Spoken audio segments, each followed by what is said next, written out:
প্রিয় শিক্ষার্থীরা, বরাবরের মতো আজকেও আমি তোমাদের সামনে হাজির হয়েছি ক্লাস নেওয়ার উদ্দেশ্যে। আশা করছি তোমরা আমার সাথে সংযুক্ত আছো এবং যারা এখনও নাই খুব অতি অল্প সময়ের মধ্যে তোমরা সংযুক্ত হয়ে যাবে অনলাইন ক্লাসে। তো আমি আশা করি তোমরা ভালো ছিলে, এখনও ভালো আছো এবং ভবিষ্যতে থাকবে, এই প্রার্থনাই আমরা সৃষ্টিকর্তার কাছে করি। এবং দেখো, একটু সাবধানে থাকবে। করোনা পরিস্থিতি একটু কমে ছিল, আবার হঠাৎ করে দেখলাম গতকালকে আবার বেড়ে গেছে এবং সেখানে আমরা দেখলাম ভারতীয় ভেরিয়েন্টও আসতেছে, মানে ধরা পড়ছে এবং ব্ল্যাক ফাঙ্গাসে আমাদের দেশে যেন মারাও গেছে। সুতরাং সর্বদিক থেকে এই বৈশ্বিক মহামারী থেকে আমাদের মুক্ত হতে হলে একমাত্র উপায় হলো সচেতনতা। আমাদের মাস্ক পরতে হবে, মাস্কের কোনো বিকল্প নেই, বারবার হাত ধুতে করতে হবে, এটা তোমরা জানো এবং জানো বিদায় এটাকে শুধু জানলে হবে না, পালন করতে হবে, ধারণ করতে হবে এবং বুঝতে হবে। তুমি ভালো থাকলে তোমার পরিবার ভালো থাকবে, সমাজ ভালো থাকবে, আশপাশের মানুষ ভালো থাকবে। আর ঢাকা কলেজের যারা ছাত্র তারা অত্যন্ত মেধাবী এবং অত্যন্ত চৌকস।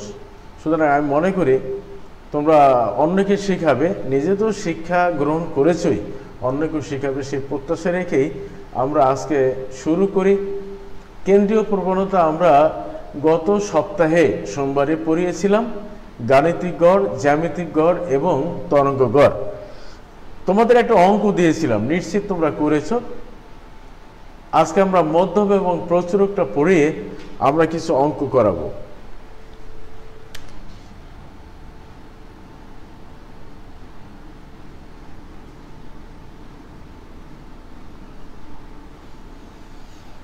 এই মধ্যমার থিওরিটা পড়িয়ে আমরা একটা সাথে সাথে অঙ্ক দিয়ে দেবো। সেদিনও দেখিয়েছিলাম, সম্ভবত আমার ভালো ধারণা নেই দেখিয়েছিলাম কিনা সে সম্পর্কে। তবু যদি না দেখে থাকি এবং দেখিয়ে থাকলেও আমরা না হয় আর একবার পুনরাবৃত্তি করলাম, তাতে তোমাদের মগজটা আরেকটু শানিত হবে বলে মনে করি। মধ্যমা কাকে বলে? কোনো তত্ত্বসারির মানগুলোকে ছোট থেকে বড় অথবা বড় থেকে ছোট সাজালে মাঝামাঝি এমন একটি মান পাওয়া যায় যাহা ওই তত্ত্ব সারিকে সমান দুই ভাগে ভাগ করে। কোন তত্ত্ব সারির মানগুলোকে ছোট থেকে বড় অথবা বড় থেকে ছোট সাজালে মাঝামাঝি এমন একটি মান পাওয়া যাবে যাহা ওই তত্ত্ব সারিকে সমান দুই ভাগে ভাগ করে। যে মানটি একটি তত্ত্ব সারিকে সমান দুই ভাগে ভাগ করে তাকে আমরা মধ্যমা বলছি। তবে মনে রাখতে হবে মানগুলোকে কিন্তু সাজাতে হবে। এখন তোমাকে যদি বলি 1 2 3 4 5, আর এভাবে যদি বলি 1 3 2 5 4, তোমাকে এখন যদি বলি এখানে মধ্যমা কত, তা তুমি বলবা 3। তুমি যদি এখানে বলি মধ্যমা কত না বুঝে তুমি বলবা 2। তুমি জানো যে মধ্যম হলো তত্ত্ব সারির মাঝামাঝি একটি মান যা তত্ত্ব সারিকে সমান দুই ভাগে ভাগ করে। এই কথা একেবারে কোনো চিন্তা ছাড়াই বলবে, কিন্তু যারা চিন্তা করবে তারা বলবে হ্যাঁ স্যার কি বলেছিল, তত্ত্ব সারির মানগুলোকে সাজাতে হবে, হয় ছোট থেকে বড় অথবা বড় থেকে ছোট, সাজিয়ে মধ্যবর্তীটি মান পাওয়া যাবে যা তত্ত্ব সারিকে সমান দুই ভাগে ভাগ করে। তাহলে এখানে আমরা মধ্যমা 2 বলতে পারি না, কেননা মধ্যবর্তী নয়, মানগুলোকে সাজানো নাই। তাহলে কি করবে দেখো, 1 2 3 4 5, এখন তুমি বলবে মধ্যমা 3, তাই না? এখন এটি হলো অশ্রেণীকৃত তত্ত্ব যেখানে গণসংখ্যা নেই। এখন কথা হলো এই অশ্রেণীকৃত তত্ত্বের ক্ষেত্রে আমরা মধ্যমা 2 ভাবে করতে পারি। তখন আমরা দেখবো যে মোট তত্ত্ব সংখ্যা জোড় না মোট তত্ত্ব সংখ্যা বেজোড়। বেজোড় সংখ্যার ক্ষেত্রে মোট তত্ত্ব সংখ্যা কিন্তু বিজোড়, এখানে n = 5 আছে, মোট তত্ত্ব সংখ্যা বিজোড়।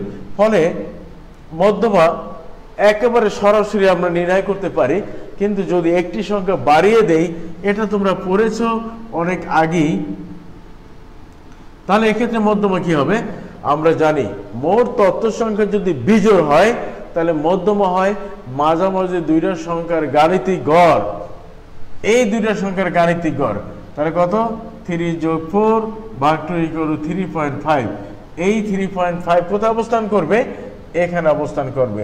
তাহলে এই মানটাকে আমরা মধ্যমা বলছি। আবার আমি বলছি, কোন তত্ত্ব সারির মানগুলোকে ছোট থেকে বড় অথবা বড় থেকে ছোট সাজালে মাঝামাঝি এমন একটি মান পাওয়া যায় যাহা ওই তত্ত্ব সারিকে সমান দুই ভাগে ভাগ করে। মধ্যবর্তী মান যাহা তত্ত্ব শ্রেণীকে সমান দুই ভাগে ভাগ করে ওই মানটাকে আমরা মধ্যমা বলি। এখন অশ্রেণীকৃত তত্ত্বের ক্ষেত্রে আমরা দেখতে পাচ্ছি মধ্যমা দুইভাবে নির্ণয় করা যায়, মোট তত্ত্ব সংখ্যা জোড় হলে আর মোট তত্ত্ব সংখ্যা বিজোড় হলে। মোট তত্ত্ব সংখ্যা যদি বিজোড় হয় তাহলে সরাসরি মধ্যবর্তী মানটা পাওয়া যায়, আর মোট তত্ত্ব সংখ্যা যদি জোড় হয় তাহলে সরাসরি মধ্যবর্তী মান পাওয়া যায় না। এক্ষেত্রে মাঝামাঝি দুইটার সংখ্যা যোগ করে দুই দ্বারা ভাগ করে, তার মানে মাঝামাঝি দুইটার সংখ্যার গাণিতিক গড়কেই আমরা মধ্যমা বলি। এখন আমরা শ্রেণীকৃত তথ্যের ক্ষেত্রে মধ্যমা নির্ণয় করার চেষ্টা করব। তাহলে আমরা দেখি মধ্যমার শ্রেণীকৃত তথ্যের ক্ষেত্রে মধ্যমার সূত্রটা নেই, ME = L + N/2 - CF ভাগ F পূরণ C। তাহলে এখানে দেখে আমি লিখি, এখানে L সমান মধ্যমা শ্রেণীর নিম্ন সীমা, C সমান মধ্যমা শ্রেণীর শ্রেণী ব্যবধান, F সমান মধ্যমা শ্রেণীর গণসংখ্যা, তারপরে CF সমান মধ্যবর্তী শ্রেণীর আগের শ্রেণীর বা পূর্বের শ্রেণীর ক্রমযোজিত গণসংখ্যা, আর N হলো মোট গণসংখ্যা অথবা গণসংখ্যার সমষ্টি। এখন এগুলো আমরা একটা গাণিতিক উদাহরণের মাধ্যমে দেখাই। তোমার দেয়া আছে ক্লাস ইন্টারভেল 0 থেকে 10, 10 থেকে 20, 20 থেকে 30, 30 থেকে 40, 40 থেকে 50। ধরো গণসংখ্যাতে আছে 1, 2, 10, 4,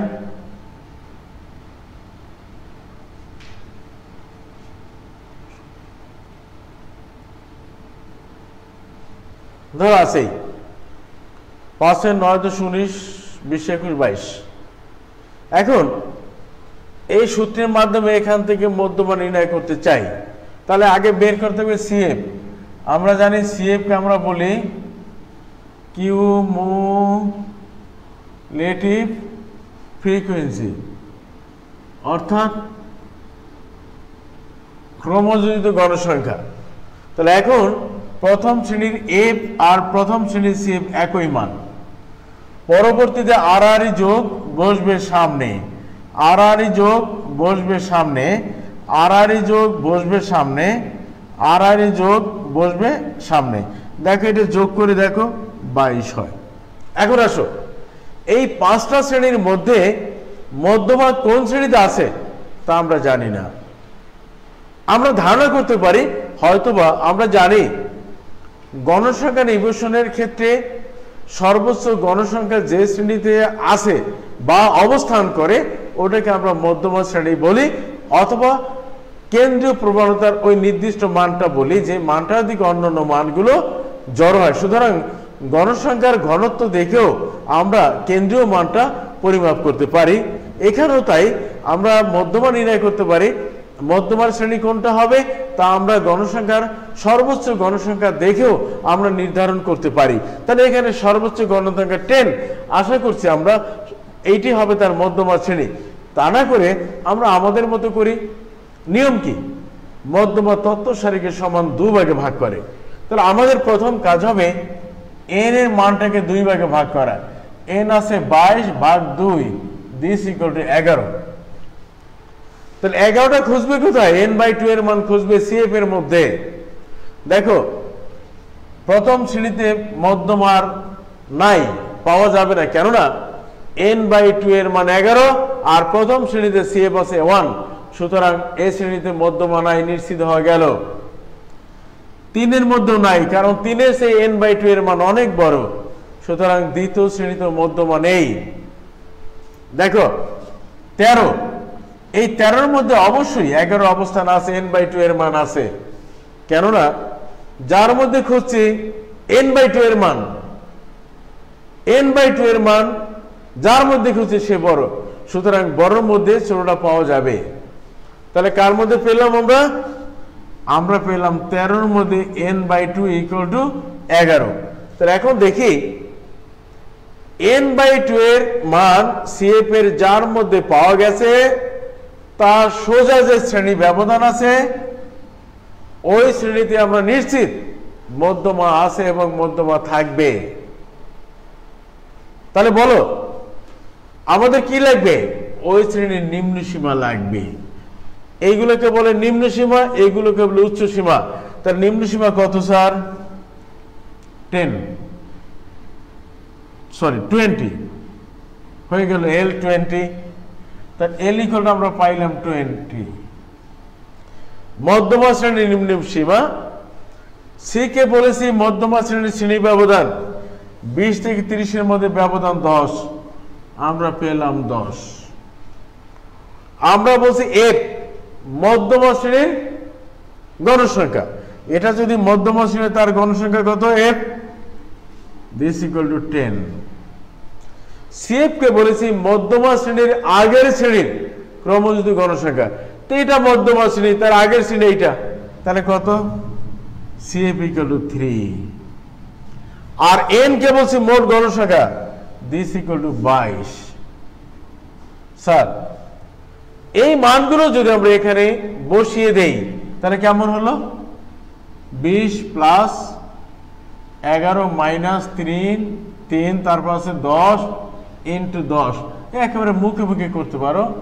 20 + 8 this = 28। দেখো কত সহজে তুমি মানটা নির্ণয় করলে। এখন এটা যদি আমরা গ্রাফের মাধ্যমে দেখাতে চাই, একটা গ্রাফ অঙ্কন করব, সেটা দেখি কেমন হয়। তাহলে তোমাদের একটু জেনে রাখা ভালো যে মধ্যমা নির্ণয় করা হয় কিসের মাধ্যমে জানো? অজীব রেখার মাধ্যমে। আর প্রচুরক নির্ণয় করা হয় আয়তলেখের মাধ্যমে। আমরা একটু শিখি। তাহলে অজীব রেখা অঙ্কনের নিয়ম কি করতে হয়? আমরা জানি গ্রাফ অঙ্কনের ক্ষেত্রে লেখ ও কাগজে বা ছক কাগজে কি থেকে একটি এক্স অক্ষ ধরতে হয় ভূমিকে, আর উলম্ব বরাবর যেটা আছে লম্বালম্বী ঊর্ধ্বমুখী ওটাকে ধরতে হয় ওয়াই। যদি তাই হয় মানে এই, আর আমরা ধরবো এই। এখন ধরো এইটা হলো এক্স অক্ষ আর এটা কি স্যার? ওয়াই অক্ষ। এটা জানো তোমরা। এখন অজীব রেখা অঙ্কনের বেলায় এক্স অক্ষে কি মান বসাতে হয়, ওয়াই অক্ষে কি মান বসাতে হয়, এইটা যদি তোমরা জানতে পারো তাহলে তোমাদের কষ্ট হবে না। তা আমরা জানি অজীব রেখা অঙ্কনের বেলায় এক্স অক্ষে শ্রেণীর উচ্চ সীমা বসাতে হয়, উচ্চ সীমা, আর ওয়াই অক্ষে ক্রমযুক্ত গণসংখ্যা। তার মানে এইগুলো বসাতে হয়। এই যে এটা শ্রেণীর উচ্চ সীমা, ধরো এখানে আছে 10, এইটা 20, 30, 40, 50 আমাদের সর্বোচ্চ আছে। আর সর্বোচ্চ ক্রমযুক্ত গণসংখ্যা 22, তো আমরা ধরি 5, 10, 15, 20, 25। তাহলে কি লিখবো? এটা লেখচিত্র যদি তুমি ছক কাগজ নাও, গ্রাফ কাগজ নাও, তাহলে সেখানে তুমি কি করবে? 1 ঘর সমান কত মান ধরবে? তা 10 ঘর সমান 10 মান ধরবে না 5 ঘর সমান 10 মান ধরবে, এটা তুমি নিজেই ডিসাইড করতে পারবে। পারবে না? তুমি পারবে। এখন জাস্ট আমি অ্যাপ্রক্সিমেট একটু দেখাই, কাছাকাছি একটা মান হয়তো আসবে। দেখবা তোমার মজার ব্যাপার হলো থিওরির মাধ্যমে তুমি যে সূত্রের মাধ্যমে যে মানটা পেয়েছো 28, সঠিক গ্রাফ হলে তুমি সরাসরি গ্রাফের মাধ্যমে 28 পাবে। তাহলে আসি, বলো উচ্চ সীমা 10, তখন ক্রমযুক্ত গণসংখ্যা তো 1, উচ্চ সীমা 10 ফোঁটা দেবে। উচ্চ সীমা 20, ক্রমযুক্ত গণসংখ্যা 3, উচ্চ সীমা 30, ক্রমযুক্ত গণসংখ্যা 13, এর 10, 11, 12 ধর এখানে আসবে। 40 এর জন্য 17, 15 2 50 জন্য 22 এই হলো 20 21 22 এই ধরনের টাইপের আর কি ফ্রি হ্যান্ড যোগ করো এই ঊর্ধ্বমুখী রেখাটাই হলো আমাদের অজীব রেখা এখন তোমাকে বলতে হবে মধ্যমা তত্ত্ব সারিকে 2 ভাগে ভাগ করে 22 ভাগ 2 = 11 এই 11 মানটা খুঁজবে কোথায় এদিকে তাহলে দেখো 11টা কোথায় এখানে এখান থেকে সরাসরি এখানে যোগ করো যেখানে এই যে n/2 এর মানটা যেখানে ছেদ করলো ও সোজা ভূমির দিকে মানটা টানবে তাহলে এইখানের এই মানটাই হয়তোবা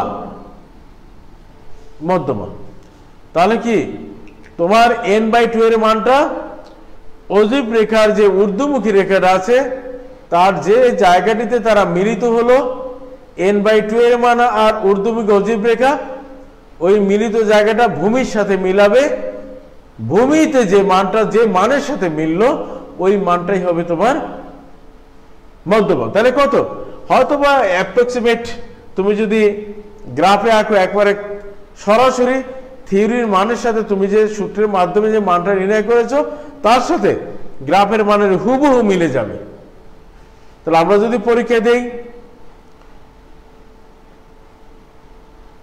মধ্যমা নির্ণয় করে থিওরির মাধ্যমে অর্থাৎ সূত্র প্রয়োগ করে অজীব রেখা আর থিওরি প্রয়োগ করে মধ্যমা নির্ণয় করো এবং উহা গ্রাফের মাধ্যমে নির্ণীত মানের সাথে মিলে কিনা যাচাই করো এটা যদি বলি তখন তোমার সূত্রের মাধ্যমে যে মানটা পেয়েছো এই মানটা গ্রাফের সাহায্যে একই মান আসে কিনা এইটা দেখে মন্তব্য করতে হবে মনে রাখতে হবে তুমি যদি ভুল না করো তাহলে সূত্রের মাধ্যমে নির্ণীত মধ্যমার সাথে গ্রাফের মাধ্যমে নির্ণীত মধ্যমা হুবহু মিলে যাবে এক চুল পরিমাণও কোনো পার্থক্য হবে না এবার আসো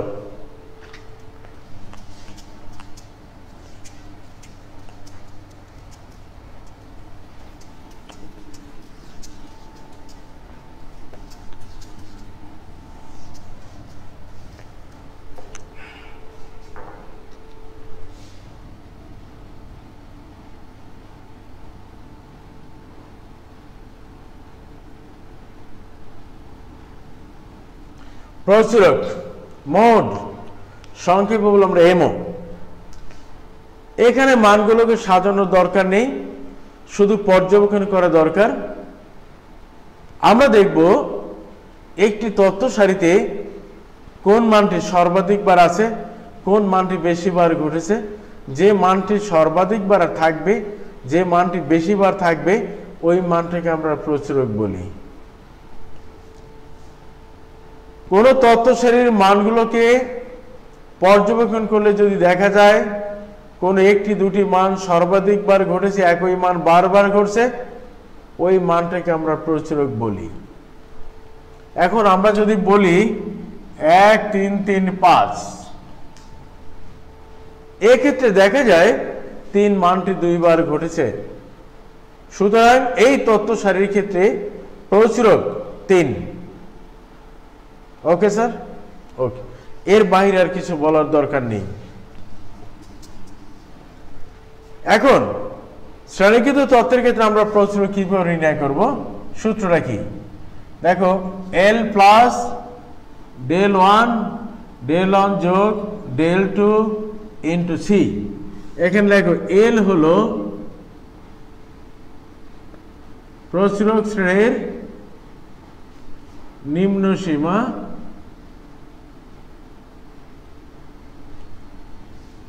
C হলো প্রচুরক শ্রেণীর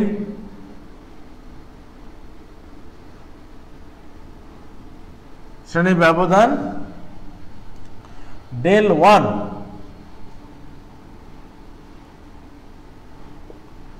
প্রচুরক শ্রেণীর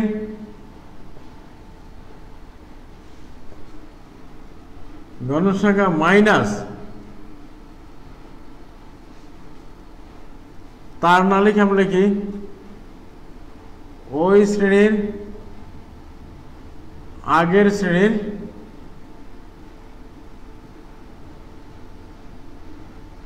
গণসংখ্যা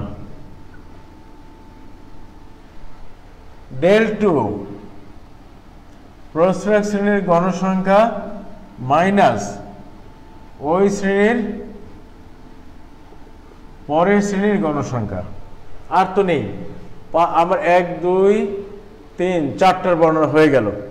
এখন এবার আসো আমরা গেঞ্জিটা সরাই ফেলি, বেশি দাগ দেওয়া হয়ে গেছে তো। আসো ওই উদাহরণটা আমরা লক্ষ্য করি, 0 থেকে 10, 10 থেকে 20, 20 থেকে 30, 30 থেকে 40, 40 থেকে 50। এফ আমরা দিয়েছি এবার 8, 4 আমরা 3 দিই।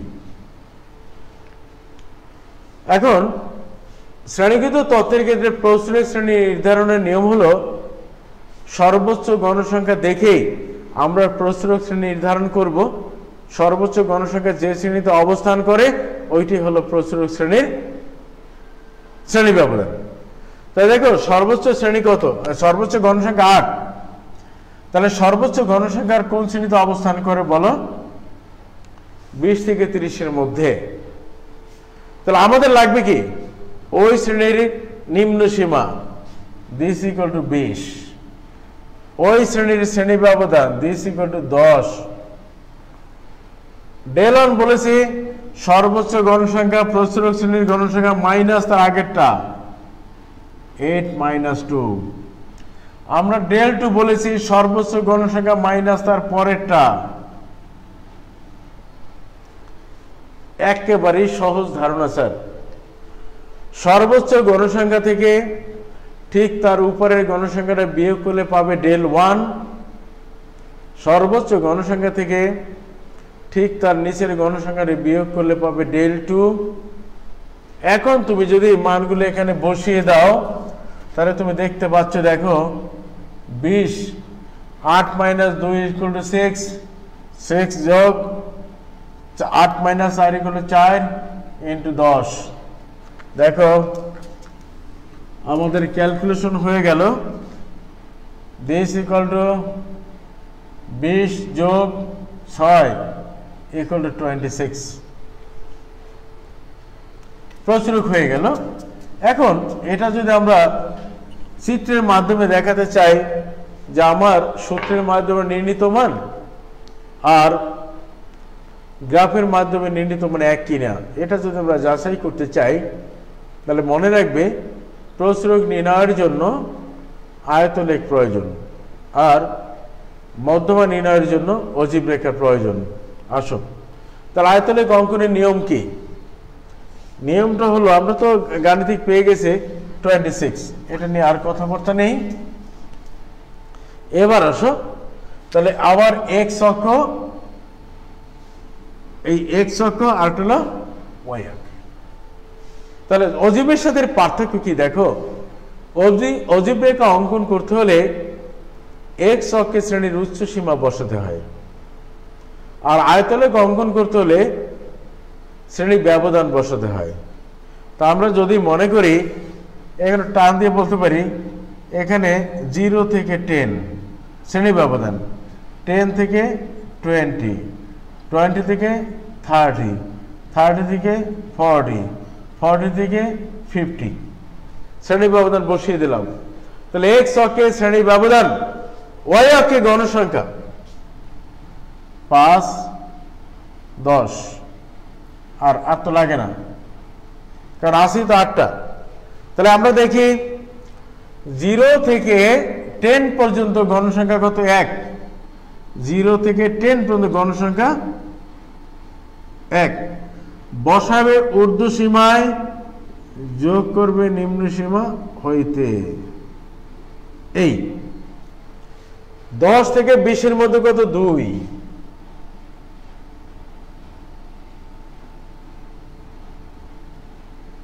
এই এরপর কত? 8।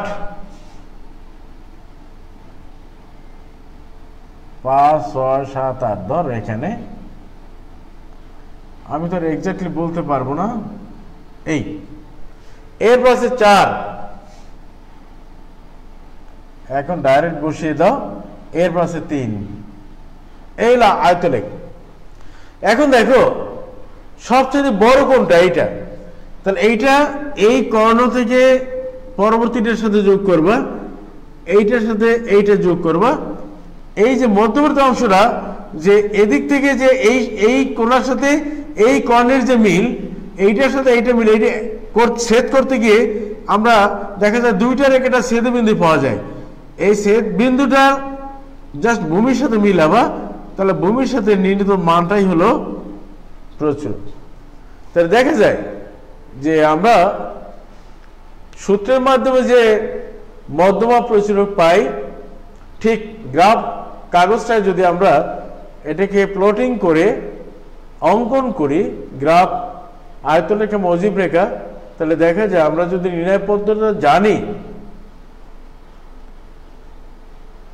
সূত্রের মাধ্যমে নির্ণীত মধ্যমা প্রচুরক এবং গ্রাফের মাধ্যমে নির্ণীত মধ্যমা প্রচুরক হুবহু মিলে যাবে, কোনো ধরনের পার্থক্য তৈরি করবে না। আমাদের 5টা আলোচনা করার দরকার ছিল, আমরা 5টা আলোচনা করেছি। নিশ্চয়ই আমার প্রিয় শিক্ষার্থীরা, তোমাদের একটু, আমি তো বারবার বলি, কতগুলো কথা বলি, জমিতে চাষ যখন, জমি যদি শুকনা হয় রবি শস্য ফলনের বেলায়, প্রথম যদি একটু লাঙল ধরো, তাহলে দেখবা লাঙল লাভ দিচ্ছে এবং তোমার শরীর ব্যথা হয়ে যাবে, তুমি লাঙলটা ধরে রাখতে পারবে না, ফাল মারবে। কোন রকম যদি একটা চাষ কোন রকম উঠানো যায়, দ্বিতীয় চাষের ক্ষেত্রে কিন্তু একটু সহজ হয়, তৃতীয় চাষের ক্ষেত্রে আরো, এবং 3টা 4টা 5টা যদি দাও, দেখবো লাঙ্গল ধরা লাগে না, আর কোনো জাকড়া জাকড়া স্মুথলি চলে যাবে। তো আমরা যখন পড়াই, শুরুতে যে কোনো সাবজেক্টই বলো, এখন তো আমরা যখন একটা ক্লাস পার হয়ে আসি, তুমি যখন 10-এ পড়েছো, তোমার কাছে 10 একটা মহা বিপদ সংকেত ছিল। এখন তোমার ভাই 10-এ পড়ে, বোন 10-এ পড়ে, তুমি তাদেরকে কি বলো জানো? এই এটা কোনো ব্যাপার, এটা তো ডাল ভাতের মতো, পারো না এটা। তোমার বেলায় তুমি পেরেছিলে না, এই যে তুমি বারবার চর্চা করে আয়ত্ত করেছো, এখন তোমার কাছে ওটা মনে হয় যেন ডাল ভাত, কিন্তু শুরুতে কিন্তু ডাল ভাত ছিল না। তাই আমরা যখন একটা কোর্সের শুরুটা করি, তখন এটা আমাদের কাছে কঠিন মনে হয়, অর্থাৎ আমাদের মানে ছাত্রদের কাছে। আর যখন এটা বারবার আমরা পরে একবার শেষ করে যখন আরেকবার রিভিশন দেই, আবার দেই, তখন দেখা যাবে তোমার নিজেরও বিরক্ত লাগবে, এটা তো আমি পারি, এত রিভিশনের দরকার আছে। এটাই আমাদের সফলতা, এই যে তুমি তোমার মধ্যে বিরক্তি বাড়াচ্ছে, এটা তো আমি পারি, তাহলে এটা আমার কেন বারবার পড়তে হবে? এটাই আমাদের সফলতা, আমরা তোমাদেরকে একটা লক্ষ্যে পৌঁছে দিতে পেরেছি, এটা তোমাদেরকে একটা ভালো জায়গায় উঠাতে পেরেছি, তাই না? সুতরাং বিরক্ত হবে না, শেখো। এখন থেকে আমি মনে করি এই গাণিতিক গড়, জ্যামিতিক গড়, তরঙ্গ গড়, মধ্যমা প্রচুরক, এখানে যে কোনো জায়গায় দিয়ে তোমাকে যদি অঙ্ক দেয়, তাহলে আমরা করতে পারবো। এখন একটা অঙ্ক দেব, তাই না? একটা অঙ্ক দেই, দেখি পারো কিনা।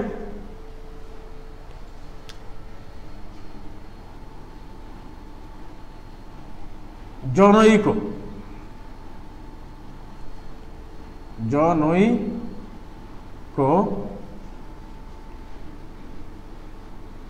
শ্রেণী শিক্ষক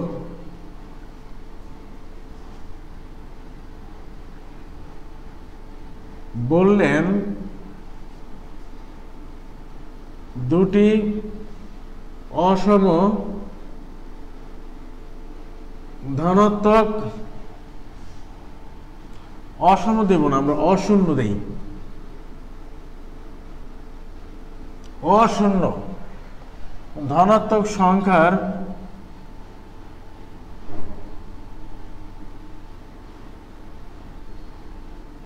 গাণিতিক গড় 25 এবং জ্যামিতিক গড় 15।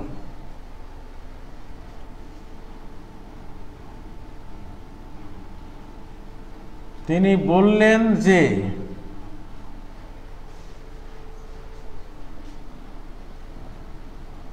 উক্ত সংখ্যা দুটির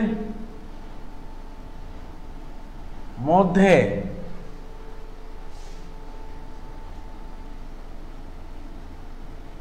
M into H M equal to GM whole square.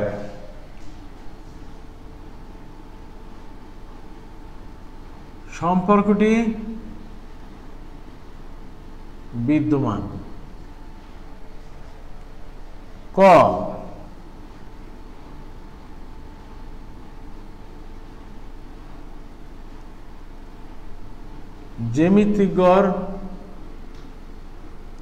জ্যামিতিক গড়ের সংজ্ঞা দাও। খ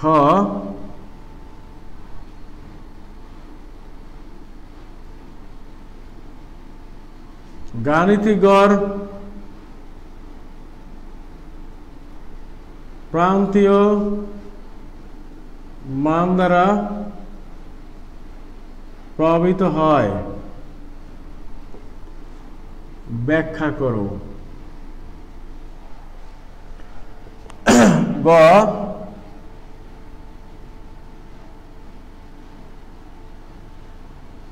সংখ্যা দুটি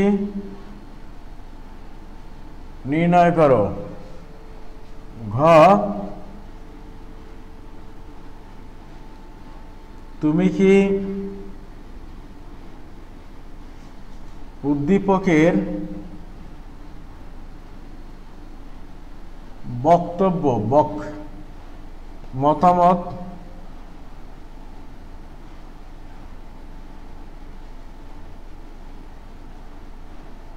তুমি কি উদ্দীপকের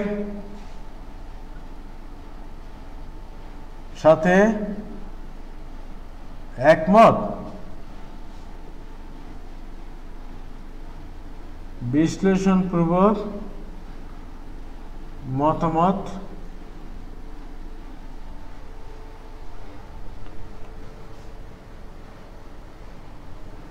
বক্তব্য বানাতে ভুলে গেছি। জনৈক শ্রেণীর শিক্ষক বললেন, দুটি অশূন্য ধনাত্মক সংখ্যার গাণিতিক গড় 25, জ্যামিতিক গড় 15। তিনি বললেন যে উক্ত গণসংখ্যা দুটির মধ্যে M into H M equal to GM whole square সম্পর্কটি বিদ্যমান। ক জ্যামিতিক গড়ের সংজ্ঞা দাও। খ গাণিতিক গড় প্রান্তীয় মান দ্বারা প্রভাবিত হয়, ব্যাখ্যা করো। গ সংখ্যা দুটি নির্ণয় করো। ঘ তুমি কি উদ্দীপকের সাথে একমত? বিশ্লেষণপূর্বক মতামত দাও। উদ্দীপক কি বলছেন? উদ্দীপক বললেন, বোঝা যায় না কথা।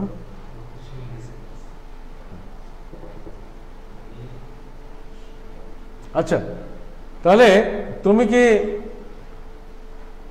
ওই ব্যক্তির সাথে একমত কিনা? কে? জনৈক শিক্ষক কি বলছেন? ওই সম্পর্কটা তাহলে আমরা দেখি। তাহলে আমাদের বুঝতে হবে, এটা আমরা জানি জ্ঞানের প্রশ্ন, এটা আমরা পারি, এ দুটো হুবহু বই থেকে পাওয়া যায়। এইটাকে আমরা নির্ণয় করব আর এটার মন্তব্য দিব। তাহলে আমরা 4 নম্বর মন্তব্য সহজেই পারি, কারণ আমাদের জানা আছে এম পূরণ H M equal to GM whole square. তাহলে দেখো দেয়া আছে কি, M equal to 25, GM equal to 15। ঠিক আছে, এখন আমরা দেখব এইচ এম কত। তাহলে আমরা যদি দেখি M into H M equal to GM whole square. এখন M equal to 25, H M আমরা জানি না, জিএম ইকুয়াল টু 15। তাহলে দেখা যায় এইচ এম ইকুয়াল টু 225 ভাগ 25 ইকুয়াল টু 9। এইচ এম পেয়ে গেলাম। এখন আমাদের শর্ত কি ছিল? শর্তে ছিল এম পূরণ এইচ এম ইকুয়াল টু এই সম্পর্ক আছে কিনা। তাহলে আমরা দেখি এম পূরণ এইচ এম ইকুয়াল টু কত হয়। এম এর মান 25, এইচ এম এর মান হলো 9, দিস ইকুয়াল টু 225। আর জিএম হোল স্কয়ারের মান, এটাকে যদি আমরা লেফট হ্যান্ড সাইড বলি আর এটাকে যদি রাইট হ্যান্ড সাইড বলি আর একটু সহজ হয়, GM whole square equal to, সুতরাং কি দাঁড়ালো, M into H M equal to GM whole square, তাই না? তার মানে এটা হলো, এর মান ছিল 225 ইকুয়াল টু এখানে হয়েছে 225, তাই তো? তাহলে আমি জনৈক শিক্ষকের সাথে একমত। এবার আসো সংখ্যা দুটি আমরা নির্ণয় করব।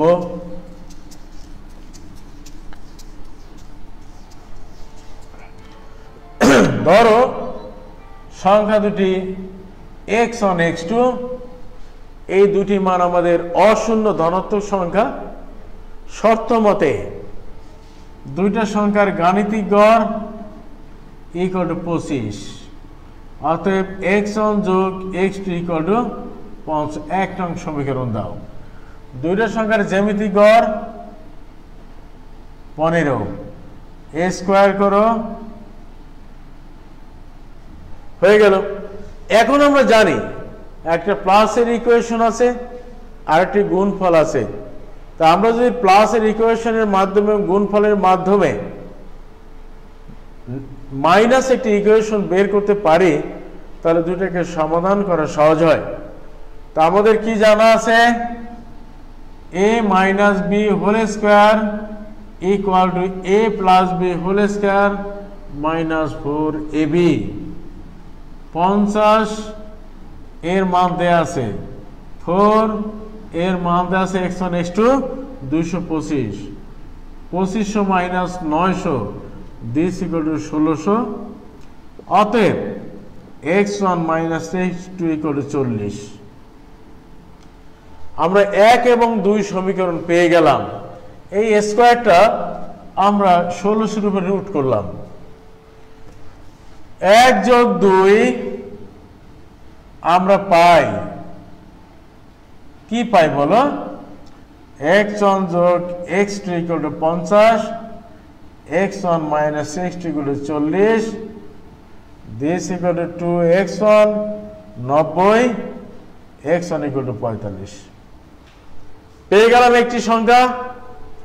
এখন একটা x1 পেয়েছি, সেই x1 এর মানটা যদি তুমি যে কোনো সমীকরণে বসিয়ে দাও, তাহলে আমরা পাবো 1 নং সমীকরণ থেকে পাই 45 যোগ x2 equal to 50, x2 equal to 50 minus 45 this equal two 5। অতএব সংখ্যা দুটি কত? সংখ্যা দুটি x1 x2 ইকুয়াল টু কত? 45 এবং 5। এইটা গেল আমাদের 3 নং সমীকরণের সমাধান। সুপ্রিয় শিক্ষার্থীরা, আমরা এখন ক্লাসটা শেষ করতে চাই এবং আমাদের সময় মনে হয় শেষের দিকেই। তো অনেকখানি পড়ালাম, কারণ আমি যতই পড়াই না কেন, তোমরা যদি অ্যাটেন্টিভ না হও, তোমাদের ভেতরে যদি একটা কিউরিওসিটি জানা না থাকে, তাহলে আমি আসলে পারবো না। আমি যতই চেষ্টা করি সেই সফলতা আসবে না।